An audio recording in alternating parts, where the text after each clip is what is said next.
সম্মানিত আজকের এই বিদায়ী সভার সভাপতি মহোদয়, সম্মানিত শিক্ষক শিক্ষিকা মন্ডলী, সম্মানিত অতিথিবৃন্দ ও আমার অত্যন্ত আদরের স্নেহের ছোট বড় ছাত্রছাত্রী, আজকে জুপিটার হাই স্কুলের 2024-25 ইংরাজি শিক্ষাবর্ষের দশম এবং দ্বাদশ শ্রেণীর ছাত্রছাত্রীদের বিদায়ী সম্বর্ধনা অনুষ্ঠান, সেই উদ্দেশ্যে আজকে এখানে আমরা সমবেত হয়েছি। তো আমি প্রথমেই তাদেরকে ধন্যবাদ জ্ঞাপন করিতে চাই, যাদের পরিশ্রম এবং সহযোগিতার মাধ্যমে আজকে এই প্রোগ্রাম, এই সভা আয়োজিত হতে যাচ্ছে। তার জন্য আমি আমার পক্ষ হইতে তাহাদেরকে আন্তরিক অভিনন্দন এবং ধন্যবাদ জ্ঞাপন করিতেছি। আমার ছাত্রছাত্রীরা, আমরা যে সমাজের মধ্যে বাস করি, আজকের সমাজ আর আগেকার সমাজের মতো নয়। আজকের সমাজ অনেকটাই বিকৃত।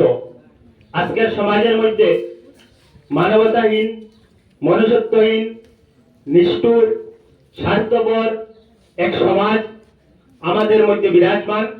আজকের সমাজ ন্যায় অন্যায়, ভালো মন্দ, সত্য মিথ্যা কোনো কিছু যাচাই না করে সবাই আজকের সমাজের অধিকাংশই লোক অর্থের কাছে বিকৃত, অর্থাৎ টাকার কাছেই বিকৃত।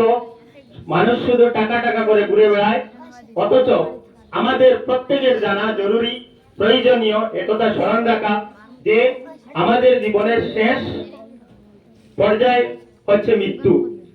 যার জন্য আজকের এই যে সমাজের যে অবস্থা, তার জন্য আমি নিজে প্রথমে আমাদের নিজেকেই দায়ী করব, যে আমরাই দায়ী আজকের এই সমাজের অবস্থার জন্য।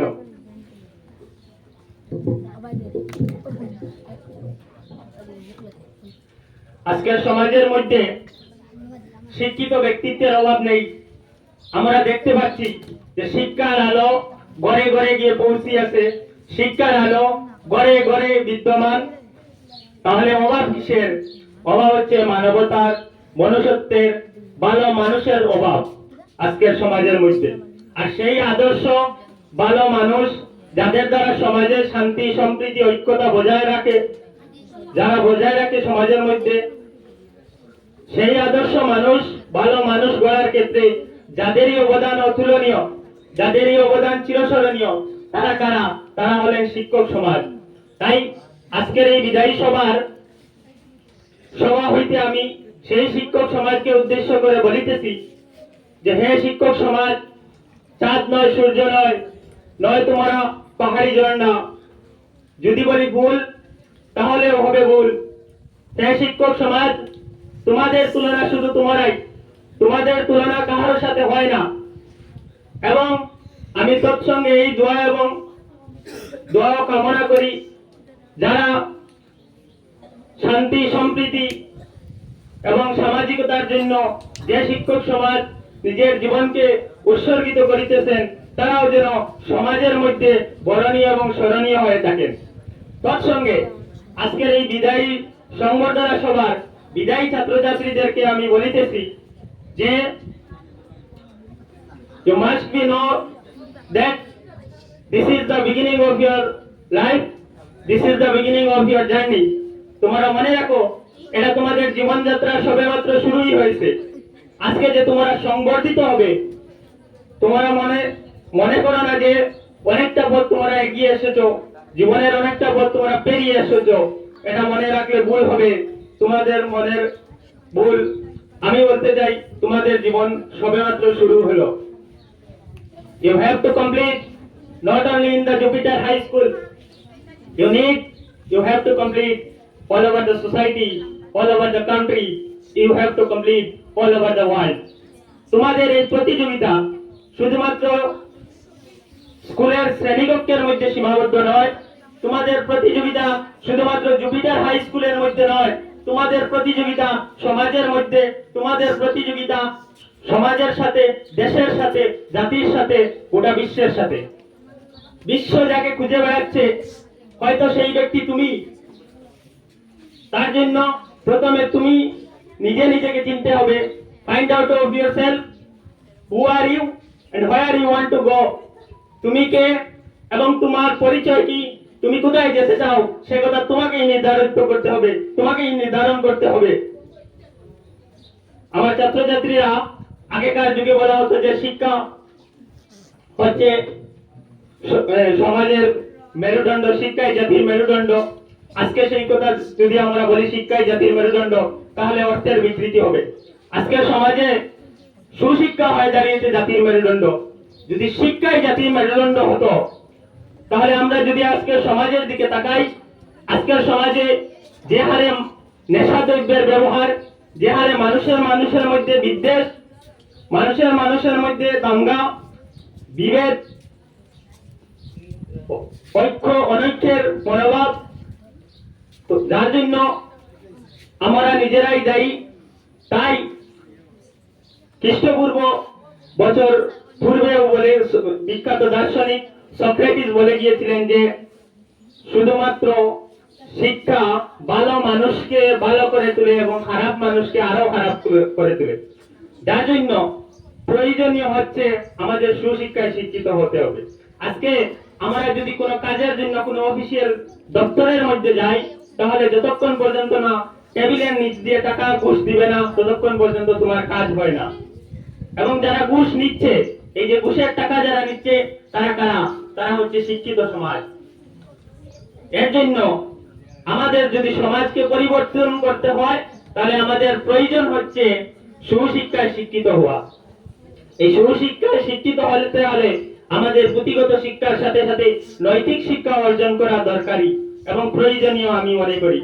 সেই নৈতিক শিক্ষা শিক্ষিত হতে হলে তোমাদের প্রথমে তোমাদের চরিত্রকে ঠিক করিতে হবে। জাতির পিতা মহাত্মা গান্ধী বলেছিলেন যে চরিত্রহীন শিক্ষা পশুর সমান। কাজেই আমাদের নৈতিক পুঁথিগত শিক্ষার পাশাপাশি নৈতিক শিক্ষা অর্জন করিতে হবে, যার জন্য আমাদের চরিত্রকে ঠিক করিতে হইবে। চরিত্রহীন শিক্ষা পশুর সমান, জাতির পিতা মহাত্মা গান্ধী এই কথা বলেছিলেন। এবং সেই চরিত্র গঠনের ক্ষেত্রে যে শিক্ষা সবচেয়ে প্রয়োজনীয়, সেটা হচ্ছে ধর্মীয় শিক্ষা। ধর্মই মানুষকে পাপ কাজ থেকে বিরত রাখে, ধর্মই মানুষকে সত্যের বাণী পৌঁছায়, ধর্মই মানুষকে ঐক্যের বাণী পৌঁছায়। পৃথিবীর যে কোনো ধর্মাবলম্বী আমরা হই না কেন, প্রত্যেক ধর্মই শান্তি, সম্প্রীতি এবং ঐক্যের বার্তা দেয়। কাজেই আমাদের প্রয়োজন, আমরা অনেক ক্ষেত্রে এ সমাজ ধর্মীয় শিক্ষা থেকে দূরে চলে গিয়েছে, যার জন্য আমাদের প্রয়োজন ধর্মীয় শিক্ষা অর্জন করা। আমার ছাত্রছাত্রীর কাছে এই অনুরোধ রইল, তোমরা পুঁথিগত শিক্ষার পাশাপাশি যেন ধর্মীয় শিক্ষায়ও শিক্ষিত হও, ধর্মচর্চা করো। তৎসঙ্গে আমি এই বিদায়ী ছাত্রছাত্রীদের সম্পর্কে বলিতেছি যে এরা নৈতিক দিক দিয়ে সর্বোচ্চ, পুঁথিগত শিক্ষার দিক দিয়ে হয়তো অন্যান্য স্কুলের ছাত্রছাত্রীদের থেকে কিছুটা এগিয়ে, নতুবা সমকক্ষ, নতুবা কিছুটা পিছিয়ে, কিন্তু চরিত্র, নৈতিকতা, আদর্শকতা, লয়ালিটি এগুলোর দিক দিয়ে আমাদের ছাত্রছাত্রীরা সর্বোচ্চ। এদের তুলনা কারোর সাথে হয় না। তাই আমি আমার ছাত্রছাত্রীদের জন্য আশাবাদী যে এরা সমাজের যেখানেই যাইবে শান্তি, সম্প্রীতি, ঐক্যের বার্তা সমাজকে পৌঁছাইবে, সমাজের মধ্যে নিজেকে প্রতিষ্ঠিত করবে, সমাজ এদের দ্বারা উপকৃত হবে, এই আশাবাদী আমি। তার সঙ্গে আমার বিদায়ী ছাত্রছাত্রীর কাছে আমার অনুরোধ, বিশেষ করে ক্লাস 10 এর ছাত্রছাত্রীরা, তোমাদের সাথে আমার 2 বছরের যাত্রা। তো এই দীর্ঘ সময়ের মধ্যে তোমরা হয়তো আমার শাসনটা তোমাদের চোখের সামনে রয়েছে, কিন্তু আমার যে ভালোবাসা, আন্তরিকতা, যে স্নেহ মমতা তোমাদের জন্য রয়েছিল, সেগুলো হয়তো তোমাদের চোখের আড়ালেই রয়ে গিয়েছে। যার জন্য কারণে অকারণে, ইচ্ছায় অনিচ্ছায়, যদি কোনো কারণে, কোনো কথা, কোনো কর্মের দ্বারা তোমাদের মনের মধ্যে ব্যাঘাত ঘটে, কষ্ট পেয়ে থাকো, আমাকে ক্ষমা করে দিও। আমাকে দায়িত্ব দেওয়া হয়েছিল, কতটুকু দায়িত্ব আদায় করতে পেরেছি আমি নিজেই জানি না, এর জন্য আমি ক্ষমা প্রার্থী। তৎসঙ্গে তোমাদের উজ্জ্বল ভবিষ্যৎ আমি কামনা করি। এবং সর্বশেষ আমি ছাত্রছাত্রীদেরকে উদ্দেশ্য করে বলিতেছি যে তোমরা যারা ছোট্ট শিশু, তোমরা হবে বড়, তোমরা হবে শিল্পী, কবি, লেখক, বৈজ্ঞানিক। আজকে যারা ফুলের কলি, কালকে হবে ফুল। তোমরাই দূর করিবে এ সমাজের ভুল। ধন্যবাদ।